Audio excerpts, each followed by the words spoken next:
are lumped in with racist and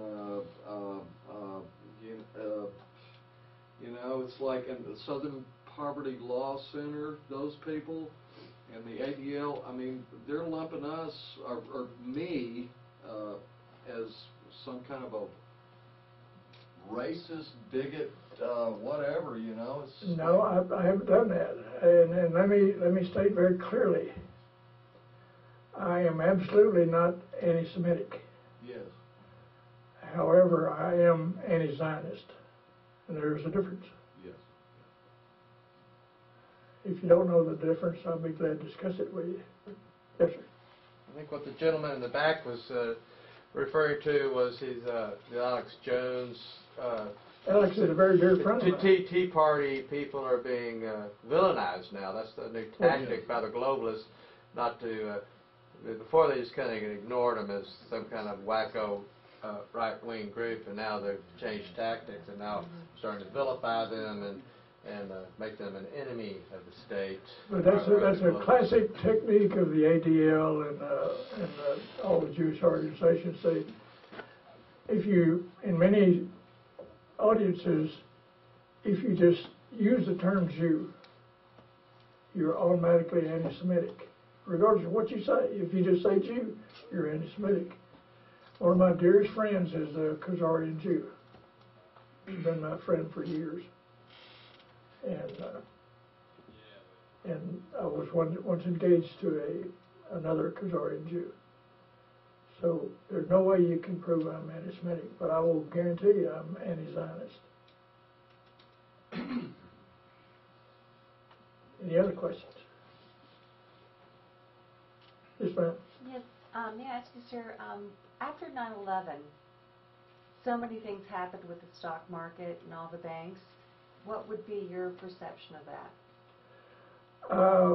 Just the 911 scenario in general, I will say all the evidence I've seen, and I've seen a lot of evidence, indicates to me that the federal government was either behind it or was complicit in the 911 attacks.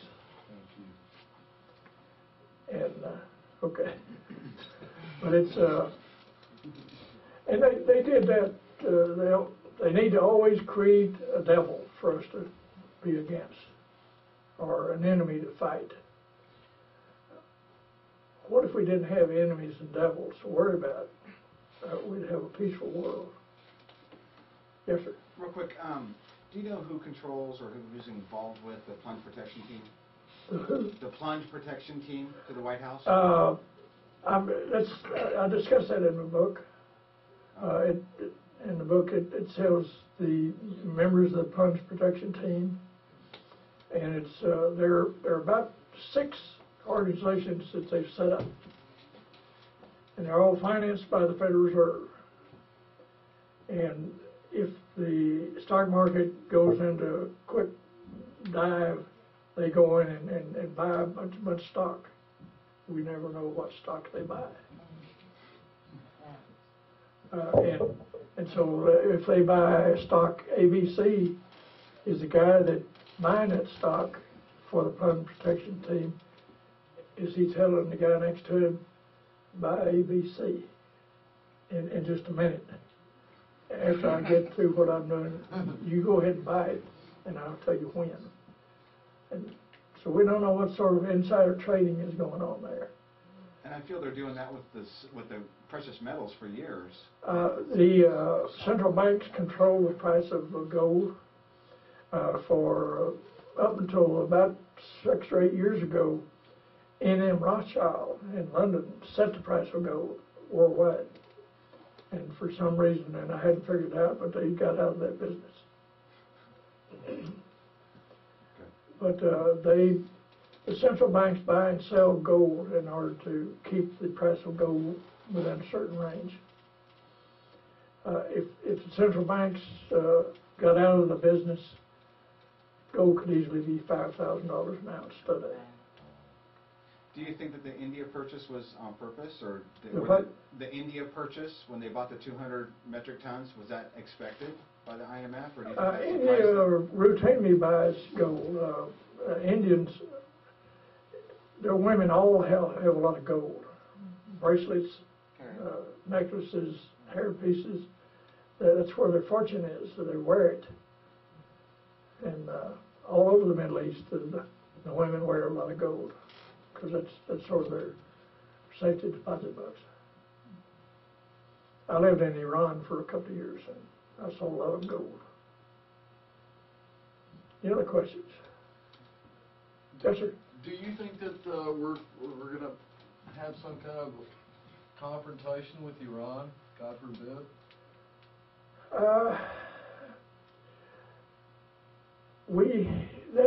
You're getting into a very deep subject there. We have not done anything in the Middle East that is not for or to protect Israel. We attacked Iraq to protect Israel. We attacked Afghanistan to protect Israel. In my book, I give you the details, or not in this book, but in my last book, since 1947, have given Israel something like $1 trillion. Now, let me ask you a question. If John Hagee were to go to Panama and set up Haiti land, and all of his disciples went down there, and they ran the Panamanians out and took over and started killing them and mistreating them, and then they turned around and said, America, send me about $3 or $4 billion a year. Would you think that would be a nice thing to do? We do that to Israel. And we send Egypt half that amount because to keep them from attacking Israel.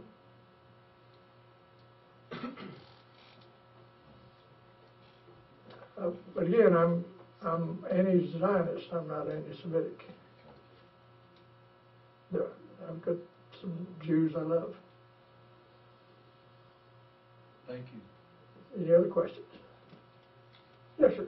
I think I don't know if you addressed this directly, but having like AIPAC and those sort of funds register as a foreign agent, I think Israel is the only country that's doesn't have to register as a foreign agent when they pump in a bunch of money for buying off Congress or whatnot. Do you know any way to directly address that? I heard Scott Ritter talk a lot about it, but not really a solution end of it. And I was just wondering if you had any good suggestions, like what. I don't know any real details of that, but I do know that the CIA and the Mossad routinely work together, and the Jewish organization control Congress. They control the monies, which means they control Congress. And if we were equal and fair with all other religions or groups, that means that either we give everybody the same as we give Israel, or we don't give Israel anything. Ron Paul had an excellent solution. He says, we didn't create Israel, so why don't they earn their own way and do it themselves?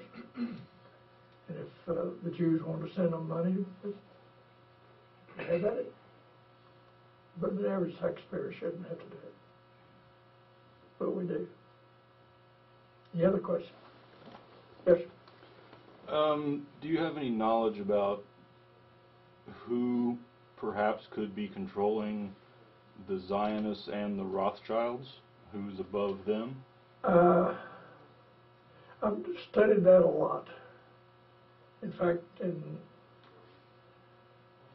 I guess my curiosity really got up in 1972 when I read None Dare Call It Conspiracy by Gary Allen.